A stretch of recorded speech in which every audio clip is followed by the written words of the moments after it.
Hello everybody, welcome back to the channel. तो आज की इस वीडियो में हम क्लास 12 के 2020 के बिजनेस स्टडी के कंप्लीट ऑब्जेक्टिव टाइप क्वेश्चंस के सॉल्यूशंस को इस वीडियो में कवर अप करने वाले हैं। इससे पहले हमने 2021 और 2022 के कंप्लीट सॉल्यूशन को कवर कर लिया। आज की इस वीडियो में 2020 के कंप्लीट 60 ऑब्जेक्टिव को कवर करेंगे और इसी तरीके से हम 2015 तक के सारे ऑब्जेक्टिव को कवर कर लेंगे। ठीक है, तो जैसे जैसे मैं वीडियो को अपलोड करता जा रहा हूँ वैसे वैसे सारे क्वेश्चंस को आप रिवाइज करते जाओ, ताकि एट द एंड जब मैं लास्ट वीडियो अपलोड करूँ तब तक सारा क्वेश्चंस आपका रिवाइज होना चाहिए, ताकि जब मैं टेस्ट लूँ आपका तो आप फुल मार्क्स सिक्योर कर सको। और जब आप मेरे टेस्ट में फुल मार्क्स सिक्योर कर सकोगे तो एग्जाम में डेफिनेटली आप 100 आउट ऑफ 100 मार्क्स सिक्योर करके आओगे। ठीक है, स्टार्ट कर दे इस वीडियो को। देखो, हमारा जो 2020 का बिजनेस स्टडी का पेपर हुआ था, टोटल 60 क्वेश्चन थे, जहाँ हमें 50 क्वेश्चन को सॉल्व करना था। क्वेश्चन नंबर फर्स्ट है, मानसिक कार्य है यानी कि मेंटल वर्क इज, तो प्रोडक्शन यानी कि उत्पादन मेंटल वर्क से जुड़ा है, यानी कि क्वेश्चन नंबर फर्स्ट का आंसर हो जाएगा ऑप्शन नंबर ए। इसके बाद क्वेश्चन नंबर सेकंड है, when was scientific management introduced, तो साइंटिफिक मैनेजमेंट का प्रारंभ कब से शुरू हुआ, तो 1913 में स्टार्ट हुआ था। ये हमने सेकेंड चैप्टर में ही पढ़ रखा। और फिर मैंने आपको फर्स्ट चैप्टर सेकेंड चैप्टर इनकी चैप्टर वाइज ऑब्जेक्टिव वीडियो की अपलोड कर रखा था, जहाँ मैंने इस चैप्टर से जितने ऑब्जेक्टिव पूछे गए हैं सारे को कवर किया था। आपने अगर नहीं देखा वो वीडियो तो आप नीचे कमेंट सेक्शन में कमेंट कर देना, मैं आपको लिंक शेयर कर दूंगा, वहाँ से आप देख सकते हो। ठीक है, तो इसका आंसर हो जाएगा ऑप्शन नंबर ए। फिर अब थर्ड नंबर क्वेश्चन है, the propounder of administrative management was, तो एडमिनिस्ट्रेटिव मैनेजमेंट के प्रोपाउंडर यानी कि इसके प्रस्तुतकर्ता हेनरी फयोल थे, यानी कि क्वेश्चन नंबर थर्ड का आंसर हो जाएगा ऑप्शन नंबर ए।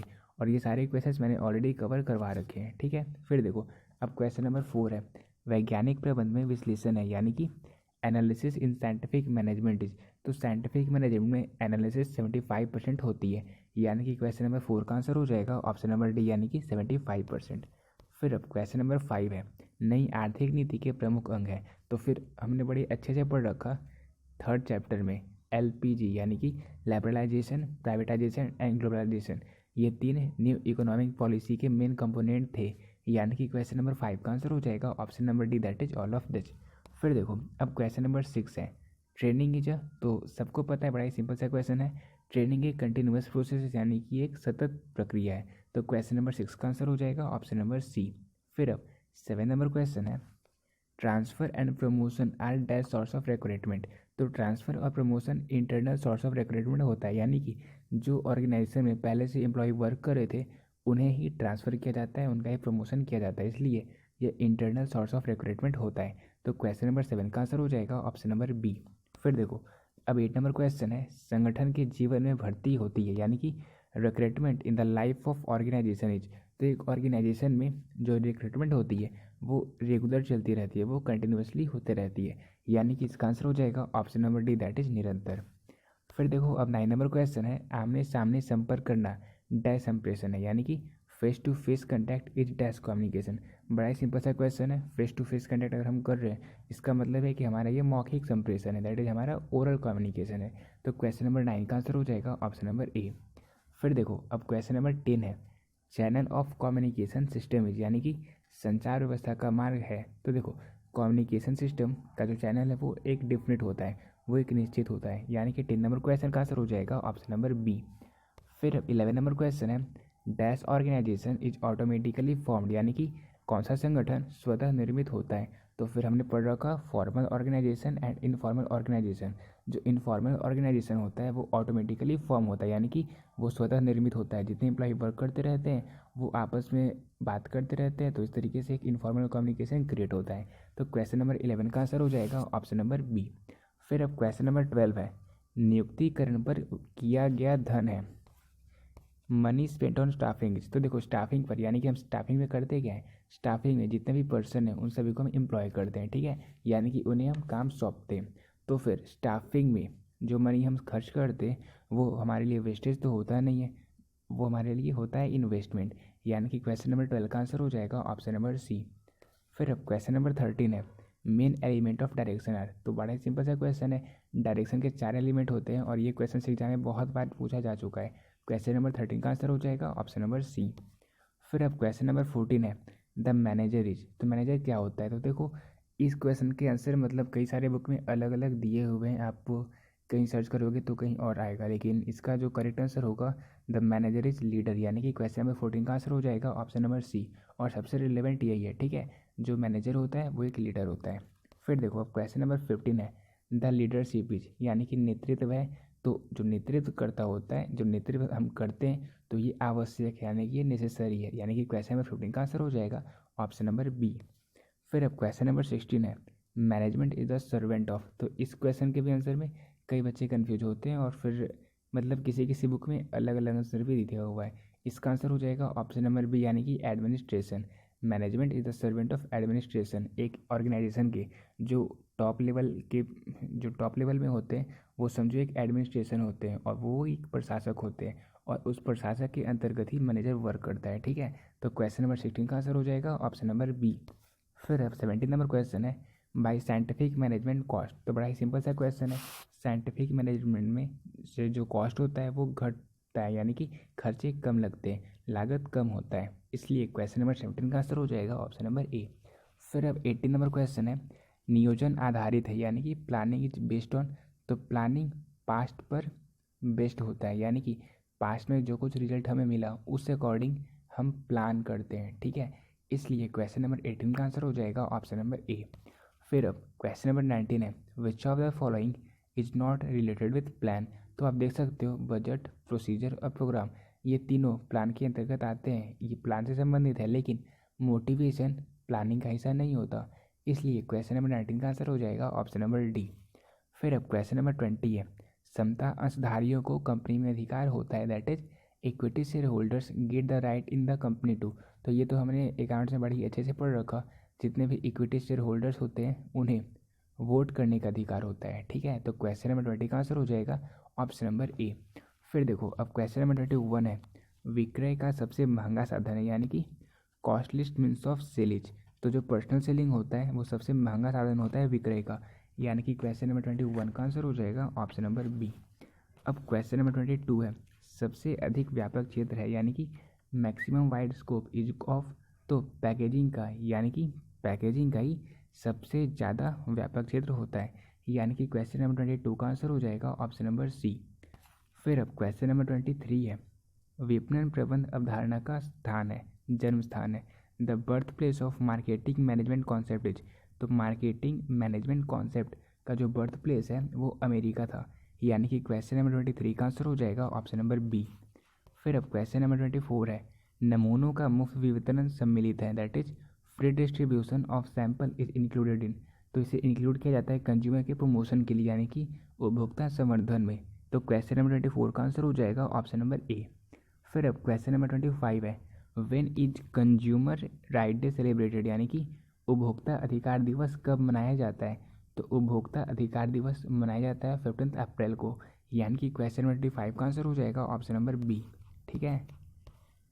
फिर देखो अब क्वेश्चन नंबर 26 है, समन्वय स्थापित किया जाता है, कोऑर्डिनेशन इज इस्टेब्लिश्ड बाई, तो टॉप लेवल मैनेजमेंट के द्वारा समन्वय को स्थापित किया जाता है, यानी कि क्वेश्चन नंबर 26 का आंसर हो जाएगा ऑप्शन नंबर ए। फिर अब 27 नंबर क्वेश्चन है, भारत में उदारीकरण की नीति रही है, liberalisation policy in India has been, तो 1991 में जो नई इकोनॉमिक पॉलिसी लाई गई उनमें ही एक सबसे इम्पोर्टेंट कंपोनेंट था लिबरलाइजेशन, और जो लिबरलाइजेशन पॉलिसी है इंडिया में वो काफ़ी सक्सेसफुल रही है, यानी कि क्वेश्चन नंबर 27 का आंसर हो जाएगा ऑप्शन नंबर ए। फिर अब क्वेश्चन नंबर 28 है, government reduce control and restriction in, तो फिर अगर हम लिबरलाइजेशन की डेफिनेशन को देखेंगे तो यहाँ हमें ये पता चलेगा कि यहाँ पे जो गवर्नमेंट होती है वो जितने भी कंपनी वगैरह सेट करना है तो फिर अपने कंट्रोल को, यानी कि गवर्नमेंट के इंटरफेयर को कम करती है, रेस्ट्रिक्शन को कम करती है, इसलिए क्वेश्चन नंबर 28 का आंसर हो जाएगा option number A, that is government reduce control and restriction in liberalisation. फिर अब 29 नंबर क्वेश्चन है, in large size enterprise delegation is, तो देखो जो भी बड़ी साइज के इंटरप्राइज होते हैं वहाँ पे डेलीगेशन यानी कि भाड़ापन आवश्यक होता है, वो अनिवार्य होता है, आवश्यक मतलब अनिवार्य होता है, वो कंपलसरी होता है, तो क्वेश्चन नंबर 29 का आंसर हो जाएगा ऑप्शन नंबर सी, क्योंकि जो बड़े बड़े इंटरप्राइज होते हैं अगर हम वहाँ पर डेलीगेशन नहीं करेंगे तो डिसीजन अच्छे से लिया नहीं जा सकेगा, डिसीजन जल्दी से लिया जा नहीं सकेगा, इसलिए वहाँ पे डेलीगेशन कंपलसरी होता है, ठीक है, याद रखना। फिर देखो अब क्वेश्चन नंबर 30 है, संगठन प्रक्रिया में निहित है, that is organising process involve, तो आप यहाँ पे देख रहे हो grouping of identical work, division of work, assigning work to appropriate persons, ये तीनों ऑर्गेनाइजेशन के प्रोसेस होते हैं। ठीक है, तो इसलिए क्वेश्चन नंबर 30 का आंसर हो जाएगा ऑप्शन नंबर डी। तो अब 30 क्वेश्चन को कवर कर लिए, अब हम आगे के 31 से स्टार्ट करते हैं। देखो 31 नंबर क्वेश्चन है, the leader take work from his subordinate, तो जो लीडर होता है वो अपने सब ऑर्डिनेट से टैक्टिक्स के द्वारा काम करवाता है। इसलिए क्वेश्चन नंबर 31 का आंसर हो जाएगा ऑप्शन नंबर ए, यानी कि अपने चातुर्य से नेता अधीनस्थों से काम लेता है। ठीक है, फिर 32 नंबर क्वेश्चन है, supervision is the test level of management, तो हमने पढ़ रखा top level, middle level, lower level, हमने देखा लोअर लेवल में ही सुपरविजन आता है, यानी कि क्वेश्चन नंबर 32 का आंसर हो जाएगा पर्यवेक्षण प्रबंध का निम्न स्तर है। ठीक है, that is option number C. फिर 33 नंबर क्वेश्चन है, निर्देशन है यानी कि डायरेक्शन इज, तो डायरेक्शन भी कंपलसरी होता है, निर्देशन अनिवार्य होता है। तो 33 नंबर क्वेश्चन का आंसर हो जाएगा ऑप्शन नंबर ए। देखो मैं आपको ये बोल रहा हूँ कि आपने सारे चैप्टर को एक बार पढ़ रखा है, इनफैक्ट जो बिगिनर है मैं उन्हें भी बोल रहा हूँ, आप एक बार एटलीस्ट जो चैप्टर वाइज नोट्स हैं उन्हें कंप्लीट कर लो, तो आपको थोड़ी बहुत चीज़ें समझ में आएगी। कंप्लीटली पता चलेगा नहीं, लेकिन थोड़ी बहुत चीज़ें समझ में आ जाएगी। और फिर आप जब इन क्वेश्चंस को सॉल्व करोगे तो आपको इन्हें रटना नहीं पड़ेगा, बल्कि आपको ये लगेगा कि मैंने इस चैप्टर में इस पॉइंट्स को पढ़ा था, तो फिर ये इससे रिलेटेड है, तो वैसे चीज़ें आपको दिमाग में अच्छे से सेट हो जाती है। ठीक है, और अगर आप ऐसे ही बस प्रीवियस ईयर क्वेश्चंस को देख रहे हो, चैप्टर वाइज आपको कुछ पता ही नहीं है, तो वैसे में आपको प्रॉब्लम होगा। ये मतलब मैं अपने बहुत सारे बच्चों को मैंने देख रखा है, उन सभी के एक्सपीरियंस को लेकर मैं आपको बता रहा हूँ कि आप एक बार चैप्टर वाइज नोट्स को कंप्लीट कर लो, इसके बाद आप प्रीवियस ईयर क्वेश्चन को कंटिन्यू करो। ठीक है, chapter wise notes already available है चैनल पर, आपको अगर वो भी लिंक नहीं मिल रहा हो तो वो भी कमेंट कर देना, मैं शेयर कर दूँगा। ठीक है, देखो हमने 33 नंबर क्वेश्चन तक कर लिया, 33 का आंसर हो जाएगा ऑप्शन नंबर ए। अब क्वेश्चन 34 है, नियंत्रण प्रबंध का डैश कार्य है, तो controlling is the dash function of management. हम अगर देखेंगे तो हम देखते हैं कि planning, organising, staffing, directing, controlling, तो कंट्रोलिंग तो फिफ्थ फंक्शन ऑफ मैनेजमेंट होता है, लेकिन यहाँ पे दिया हुआ नहीं है, यानी कि इसका आंसर हो जाएगा option number D, that is none of this. ठीक है, फिर 35 नंबर क्वेश्चन है, management is in which form of science, तो ये क्वेश्चन भी एग्जाम में बहुत बार पूछा जा चुका है, बहुत बार रिपीट हो चुका है। ये सेमी साइंस है, यानी कि मैनेजमेंट अर्धविज्ञान है, प्रबंध अर्धविज्ञान है। ठीक है, तो 35 नंबर क्वेश्चन का आंसर हो जाएगा ऑप्शन नंबर सी। फिर 36 नंबर क्वेश्चन है, टाइप्स ऑफ बजटर, यानी कि बजट के कितने प्रकार होते हैं, तो बजट के 4 प्रकार होते हैं, तो इसका आंसर हो जाएगा ऑप्शन नंबर सी। फिर अब क्वेश्चन नंबर 37 है, नियंत्रण के मुख्य उद्देश्य हैं, यानी कि main objective of control is, तो कंट्रोल का मेन ऑब्जेक्टिव होता है डेविएशन। अब डेविएशन क्या होता है, तो फिर आप ये समझो कि जो कुछ भी वर्क हुआ है और जो कुछ भी वर्क हमने सेट कर रखा था, यानी कि एक स्टैंडर्ड वर्क और एक्चुअल वर्क, इन दोनों के बीच के डिफरेंस को ही हम डेविएशन कहते हैं, और इसलिए हम कंट्रोलिंग करते हैं, और कंट्रोलिंग का मेन ऑब्जेक्टिव डेविएशन ही होता है। ठीक है, तो 37 नंबर क्वेश्चन का आंसर हो जाएगा ऑप्शन नंबर ए बी। फिर देखो अब 38 नंबर क्वेश्चन है, बजट एक डैश अवधि के लिए तैयार किया जाता है, यानी कि a budget is prepared for a dash period, तो बजट एक डेफिनेट पीरियड के लिए प्रिपेयर किया जाता है, यानी कि 38 नंबर क्वेश्चन का आंसर हो जाएगा ऑप्शन नंबर सी। ठीक है, फिर देखो अब 39 नंबर क्वेश्चन है, स्थायी पूंजी का स्रोत नहीं है, the source of fixed capital is not, तो इनमें से कौन सा फिक्स्ड कैपिटल का सोर्स नहीं है, तो आप देखोगे जो क्रेडिटर्स होते हैं, जो लेनदार हैं, वो फिक्स्ड कैपिटल के सोर्स नहीं होते, इसलिए 39 नंबर क्वेश्चन का आंसर हो जाएगा ऑप्शन नंबर सी। अब क्वेश्चन नंबर 40 है, the cheapest source of finances, यानी कि वित्त का सबसे सस्ता स्रोत है, मतलब ये सारे क्वेश्चन आप देख लो कितने बार रिपीट हो चुके हैं। इसका आंसर क्या होगा, इसका आंसर हो जाएगा ऑप्शन नंबर डी, यानी कि रिटेन्ड अर्निंग। ठीक है, फिर और ये तो मैंने आपको कुछ वीडियो पहले मैंने आपको खुद बोला था कि इसका आंसर क्या होगा, ये आप नीचे कमेंट सेक्शन में कमेंट करना, वो किसी और प्रीवियस ईयर क्वेश्चन की वीडियो थी, और आप देख रहे हो वही क्वेश्चन यहाँ पे रिपीट हुआ है। ठीक है, फिर 41 नंबर क्वेश्चन है, कम्युनिकेशन शुड भी, यानी कि संप्रेषण होना चाहिए, तो ये एक प्रॉपर होना चाहिए, ये उचित होना चाहिए। ठीक है, बड़ा ही सिंपल सा क्वेश्चन है ये भी, इसका आंसर हो जाएगा ऑप्शन नंबर सी, यानी कि कम्युनिकेशन शुड बी प्रॉपर। फिर 42 नंबर क्वेश्चन है, quick reporting is dash of effective control, यानी कि शीघ्र रिपोर्ट प्रभावशाली नियंत्रण का डैश है, तो क्विक रिपोर्टिंग इफेक्टिव कंट्रोल का ही एक फंक्शन होता है, इसका ही एक कार्य होता है। तो 42 नंबर क्वेश्चन का आंसर हो जाएगा ऑप्शन नंबर ए, यानी कि quick reporting is function of effective control. फिर 43 नंबर क्वेश्चन है, हेनरी फयोल का जन्म हुआ था, ये भी बड़ा इजी क्वेश्चन है, इसका आंसर हो जाएगा हेनरी फयोल का जन्म फ्रांस में हुआ था। फिर 44 नंबर क्वेश्चन है, the staffing is related with. तो फिर हमने देख रखा है स्टाफिंग में हम जितने भी पर्सन होते हैं उन्हें अपॉइंट करते हैं, ठीक है। तो 44 नंबर क्वेश्चन का आंसर हो जाएगा staffing is related with person, यानी कि नियुक्तिकरण मनुष्य से संबंधित है। फिर अब 45 नंबर क्वेश्चन है प्रबंध का सार है। ये क्वेश्चन मैं मतलब बता रहा हूँ 5 से 6 बार एटलीस्ट पूछा जा चुका होगा पिछले 10 साल में। The essence of staffing is the essence of management is coordination, यानी कि क्वेश्चन नंबर 45 का आंसर हो जाएगा option number A, that is प्रबंध का सार समन्वय है। फिर अब 46 नंबर क्वेश्चन है निम्न में प्रबंध का उद्देश्य नहीं है, which of the following is not an objective of management. तो आप देखोगे प्रॉफिट अर्निंग ये तो मैनेजमेंट का ऑब्जेक्टिव होता ही है, इसके अलावा अपने ऑर्गेनाइजेशन की ग्रोथ करना ये भी ऑब्जेक्टिव होता है, इसके अलावा एम्प्लॉयमेंट प्रोवाइड करना अपनी सोसाइटी को ये भी होता है। लेकिन नीति निर्धारण पॉलिसी डिटर्मिनेशन ये मैनेजमेंट का ऑब्जेक्टिव नहीं होता, इसलिए क्वेश्चन नंबर 46 का आंसर हो जाएगा ऑप्शन नंबर डी। फिर क्वेश्चन नंबर 47 है प्रबंध है यानी कि मैनेजमेंट इज। तो पहले तो हमने देखा कि मैनेजमेंट सेमी साइंस है, अब अगर बात करें साइंस है या आर्ट है तो ये आर्ट और साइंस दोनों है, ठीक है। तो क्वेश्चन नंबर 47 का आंसर हो जाएगा ऑप्शन नंबर बी।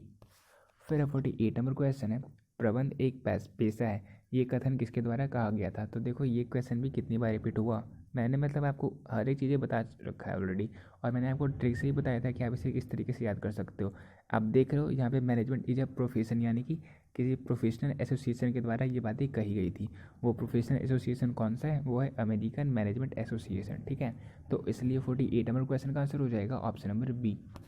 फिर 49 नंबर क्वेश्चन है planning is the dash function of management. तो planning is the primary function of management, बड़ा ही सिंपल सा क्वेश्चन था। फर्स्ट फंक्शन कौन सा है, वो है प्लानिंग। तो 49 नंबर क्वेश्चन का आंसर हो जाएगा ऑप्शन नंबर बी। फिर अब क्वेश्चन नंबर 50 है प्रबंध के सिद्धांत है, यानी कि प्रिंसिपल ऑफ मैनेजमेंट है।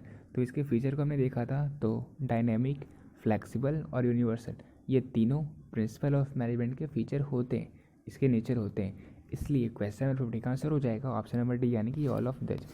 फिर 51 नंबर क्वेश्चन है new economic policy was declared इन। तो बड़ा ही मतलब मैंने इसकी कंप्लीट टॉपिक की वीडियो देख रखी है, बड़ा ही इम्पॉर्टेंट ईयर था वो और बड़ा ही इंपॉर्टेंट मंथ था। जुलाई 1991 में नई इकोनॉमिक पॉलिसी को डिक्लेयर किया गया था। आप भी देख सकते हो बड़ा ही मतलब एक अच्छा डिसीजन लिया गया था इंडियन गवर्नमेंट के द्वारा। और उस टाइम प्राइम मिनिस्टर जो हमारे रह चुके हैं डॉक्टर मनमोहन सिंह, वो उस टाइम प्राइम मिनिस्टर नहीं थे, लेकिन उन्होंने जो डिसीजन लिया था वो इंडिया की पूरी इकोनॉमी को ही चेक कर रखा है, ठीक है। तो इसका आंसर हो जाएगा ऑप्शन नंबर बी। फिर 52 नंबर क्वेश्चन है नियोजन में शामिल है, यानी कि प्लानिंग इन्वॉल्व्स। तो हमने देख रखा है इसके डेफिनेशन में ही planning involves what to do, how to do and when to do, यानी कि 52 नंबर क्वेश्चन का आंसर हो जाएगा option number D, that is all of this.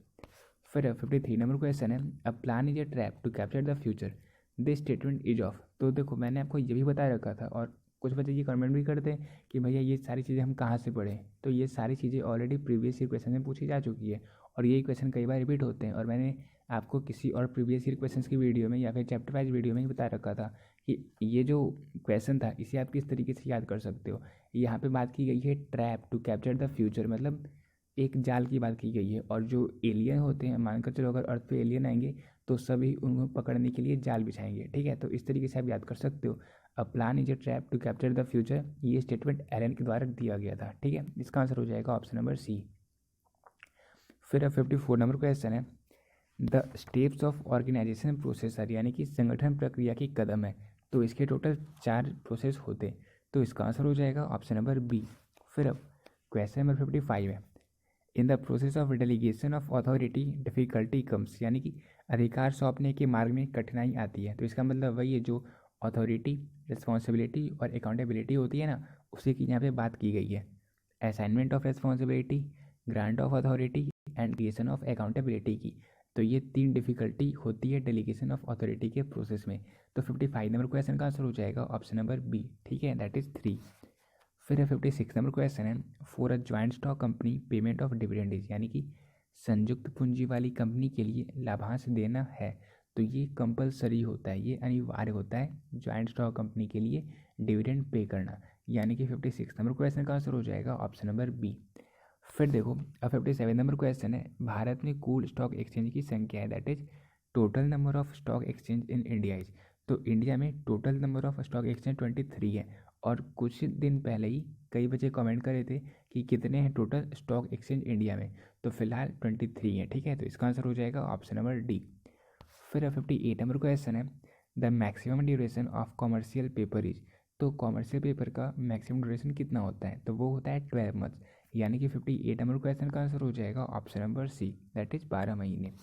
फिर 59 नंबर क्वेश्चन है, राष्ट्रीय शेयर बाजार का निपटान चक्र है, तो T+2 राष्ट्रीय शेयर बाजार का निपटान चक्र है, यानी कि उधार चुकता चक्र है, तो इसका आंसर हो जाएगा ऑप्शन नंबर सी। ठीक है, फिर देखो अब हमारा 2020 का लास्ट क्वेश्चन है, इन विच ईयर डिड NSE यानी कि national stock exchange Commons future trading. तो राष्ट्रीय शेयर बाजार के भावी व्यापार की शुरुआत किस वर्ष में हुई, तो 2000 यानी कि 2000 में NSE कॉमन्स फ्यूचर ट्रेडिंग। तो क्वेश्चन नंबर 60 का आंसर हो जाएगा ऑप्शन नंबर सी। ठीक है, सारा क्वेश्चन क्लियर हो गया। कोई क्वेश्चन हार्ड लग नहीं रहा होगा आपको, और कोई क्वेश्चन हार्ड लग भी रहा होगा तो फिर आप उन्हें याद कर सकते हो, जो थ्योरी पार्ट के क्वेश्चन होते हैं उन्हें याद कर सकते हो। ठीक है, तो फिर यहाँ पे मैंने कंप्लीट क्वेश्चंस कवर कर लिया। नेक्स्ट वीडियो में हम नेक्स्ट सब्जेक्ट के क्वेश्चंस को कवर करेंगे। और ये मैं आपको फिर से बोल रहा हूँ कि आप जो घबरा रहे हो कि सारे क्वेश्चंस को जल्द से जल्द कवर करना है, मैं अपनी वीडियो अपलोड करता जा रहा हूँ, और जब मैं नेक्स्ट वीडियो अपलोड ना करूँ तब तक आपको जो पिछले वीडियो के मैंने क्वेश्चन सारे करवाए हैं उन्हें अच्छे से रिवाइज करना है। ठीक है, आप अपनी तरफ से कंसिस्टेंट रहो, मैं वीडियो अपलोड करता रहूँगा, और रिस्पॉन्स देते रहो, हमेशा कमेंट करते रहो, शेयर करते रहोगे तो वीडियो रेगुलरली अपलोड होती भी रहेगी। ठीक है, तो मिलते हैं अपनी नेक्स्ट वीडियो में, तब तक के लिए बेस्ट।